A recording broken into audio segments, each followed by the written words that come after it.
Hello, it is your girl Timmesha Shockley here. Welcome back to my channel where I strive to teach, aspire, and shift. Before we jump into today's video, please be sure to subscribe, like, comment, and share this video even, because I'm sure if you need it, a friend of a friend of a friend can use it too. Alright, so y'all, today we are going to be talking about sibling rivalry. And this is definitely a large topic, and I know I even see this within my classroom with some of the siblings that I have in my classroom. So I wanted to bring these tips to you. The first 3 tips are going to be things to remember about sibling rivalry and what you can do to just help combat it. Before I start with the tips that I have, it's important to remember that although in our idealistic world there would never be such a thing as sibling rivalry, or our kids would just get along and it would all be great, but it's important to remember the reality of life and remember that sibling rivalry is totally normal. Like, I'm sure if we all just took a moment as adults to think back on our childhood, especially if we have siblings, like, there was some sibling rivalry that happened there. And it's so important to know that it's just a part of life, and it's a great way even to help hone your child's life skills, such as, how to handle conflict, how to express themselves in a healthy manner. So those are some things that it's important to remember about sibling rivalry, and just know your kids aren't the only ones who's showing it, and it's pretty typical and normal. First 3 tips that I have in remembering about sibling rivalry and even combating it is you want to make sure that you never compare your children.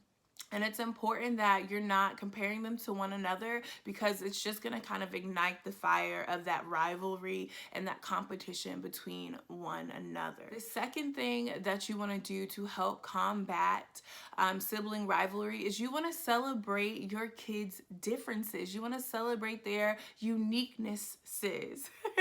And you just want to make sure that you're never saying, oh, well, like, for example, my sister, you never want to be like, oh, well, Tiandra, she's so outgoing and bubbly and great and cha-cha-cha, whereas, Timmesha, oh, you gotta work at her a little bit, she gotta warm up. Like, you never want to compare your kids in those instances, and like even just plant those seeds of negativity. And even though you may not mean it that way, your child can kind of take that impression like that. So you want to be sure that you are celebrating their differences, you're celebrating their uniqueness, and just remembering that we were all created to be different, unique, and that's the beauty of life.